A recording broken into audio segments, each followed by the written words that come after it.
Es gribu brīvi elpot un mācīties skolā bez maskas. Pamatojoties uz Satversmes 2. pantu, mūsu griba ir tūlīt sasaukt valdības sēdi un pārtraukt emocionālo un fizisko vardarbību pret mūsu bērniem. Pieaugušie, atļaujiet man brīvi elpot. 48 stundu laikā Latvijā tika savākti vairāk kā 27,000 vecāku parakstu par bērnu tiesībām brīvi elpot. Maskās nevar paelpot un arī gribās redzēt citas sejas un redzēt vai dusmīgs vai priecīgs. Nevis tikai acis.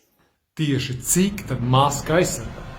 Lielākais pasaulē masku efektivitātes pētījums Danmask 19. Kāds ir rezultāts? Maska pret Covid aizsargā tikai par 0,3%.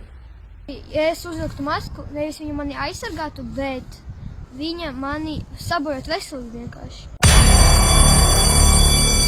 Valkājot maskas jau pirmajā minūtē, uguļskapjas gāzes daudzums pārsniedz veselībai pieļaujamas normas, un tajā veidojas veselībai draudīgas baktērijas.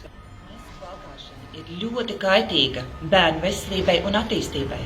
Tad nevar elpot. Man arī nepatīk. Nevar elpot.